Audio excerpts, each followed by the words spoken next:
Welcome to this edition of Collecting Small Diecast Land Rovers, and in this one we've got a big one and a little one, so why don't you grab a cup of tea and join us. So in this one we have a diecast with opening doors, and it's a Land Rover Defender, and it features the G4 Challenge vehicle, and the scale, well, there's no scale indicated, so I would say it's going to be, it looks a little bit small for 1/24, so I'm going to hazard a guess it's slightly smaller.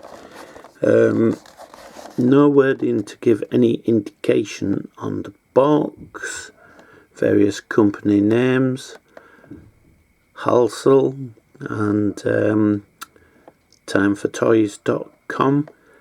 But no, there's no particular scale on it whatsoever. Just Defender on the ends, and a bit of writing which says the Land Rover G4 Challenge is the ultimate global adventure. It offers men and women from 16 nations the opportunity to match strategy, stamina and skill in the demanding 4x4 driving and multi-sport challenge. Competitors are matched against each other in 4 consecutive stages, and the challenge will unfold in both urban and remote areas, with one competitor representing one nation, ultimately emerging as the challenge winner. So there's been quite a few models made of these vehicles. The striking orange colour stands out straight away, and I'm sure you've seen one of these replicas running around on the road, or possibly even one of the original vehicles. Right, I'm going to have to do this off camera because the box is sellotape, so just bear with me. Well, that took a bit of doing. Good job we got editing. You'll have all gone home by now. Okay. Nice looking Defender, and you're going to want me to take it off the base, aren't you? Right, okay. Back in a minute. Right, there we are. There's the thing. It's not that you want to see, is it? It's the model. Right.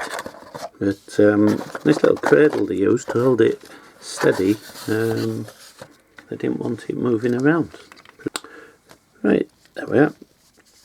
No pullback mechanism on this one, which I quite like actually, because the others you pull them back and they've got a spring load in the rear wheels, and the thing flies off the shelf as soon as you put it on. So more of a model than a toy is this one. We've got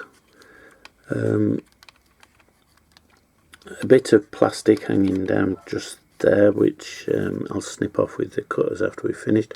A representation of the dash, although the burglars have been in. No, they haven't. The steering wheel is there, but the dash isn't very well represented on this. I don't know how you're supposed to go in and out and work that dash. It's a bit tight, but might strip it down and have a look at that as well. No glazing all the way around. This was a budget model, if I remember rightly. It was in a cheap shop. It would probably only be about £4, I think, for UK pounds when it was bought 1 or 2 years ago. They crop up quite often on the second-hand channels. It's not a bad casting of the body. The body's quite good, and the doors do open. We just need to sort that dash out. It's probably just an error in the assembly.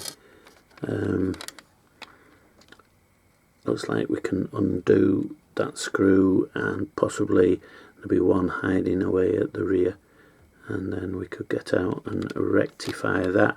So whether it's on all of them or just this one is a poor fit, bear it in mind if you're going to buy one. As we come around to the back, no opening door, but ladders, roof light, work light, and bull bars, all modelled quite nicely with some detailing on the roof. 2 screws there, so it looks as though it mounts there and possibly somewhere else. Snorkel fitted. So if you're wanting a G4 Challenge Defender 90, then it's not a bad model. It would possibly benefit from some extra detailing, and I'm sure there's many of you out there that like to go into the world of Code 3s. People have started doing models from the likes of the small Oxford ones, started doing different colours and things like that in Code 3. Nothing wrong with it to do. At the end of the day, it's your collection and your models, so whatever floats your boat is okay. This would probably look good with loads of extra detailing, put some glazing in it, and as I say, let's just have a look on the bottom there. 1995, made in China, but there's there we are, scale 1/32. So there we have 1/32. Scales tend to wander about a bit because if I remember rightly, these are 1/36. Let's have a look. 1/31, and there's a bit of a disparity there. So manufacturers' scales can be a bit all over the place, basically, but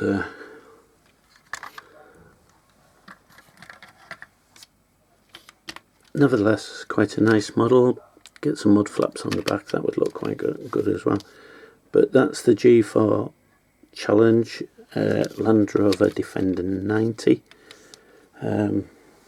So sorry there's no more details, but they tend to crop up in the boxes, so they're quite easy to spot when they if you see them on, say, an auction site, and they don't tend to be that expensive.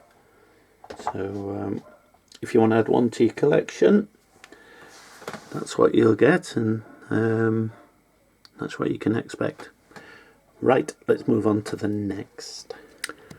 Next up, we're back to the Oxford Diecast, and this one's branded as Oxford Fire, and the all important details are code 76 LRC 004, and it is a Land Rover PT6 Carmichael Army Fire Service.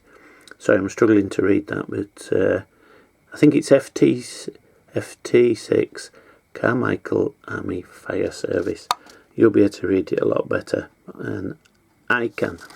Right, I don't have very many of these. In fact, this is the only one. They've released perhaps 6. But up to date, this is the only one I got. It was for sale with another one that I was going to do a review on, so I thought, well, I might as well get it. It's the forward control vehicle. I don't know what these look like in the flesh, as it were. They always look to be a little bit squat, low down. That could be just the model looks that way, but let's go in and have a closer look. Right, it's the Army Fire Service, and you've got all the detailing. Presume these are drop down equipment cubbies. I suggest it's quite a long vehicle, is this. There'll be many out your fire brigade experts that will know these models quite intimately, and they'll sure to have a fan following. Definitely got the Land Rover front end to it. There's no mistake in that. Let's just try and get you in onto the number plate.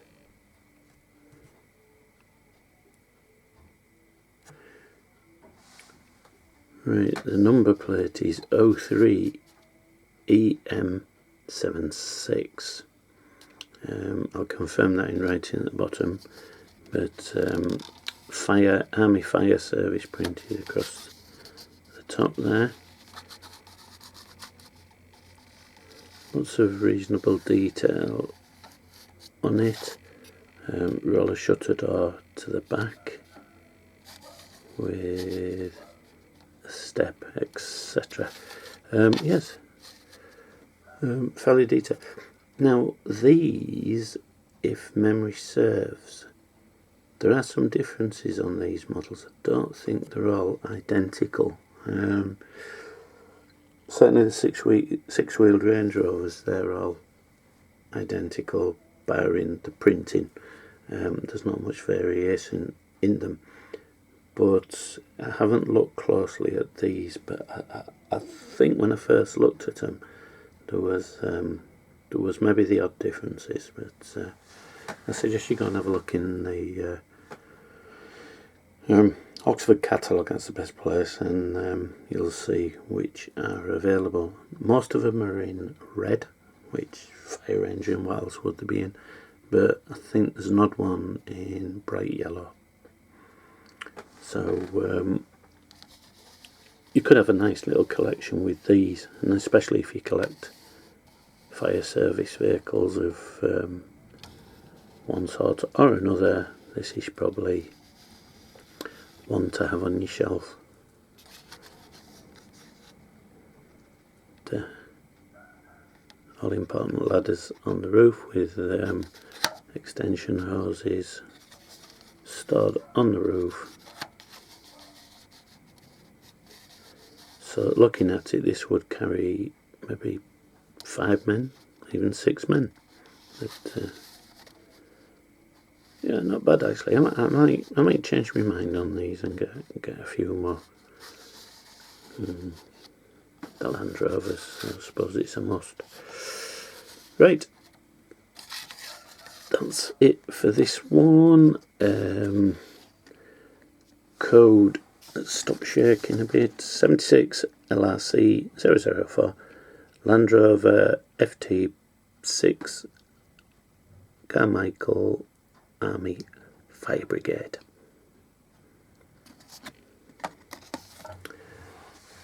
So, hope you've enjoyed what you've seen. If you want to consider subscribing, you'd be most welcome.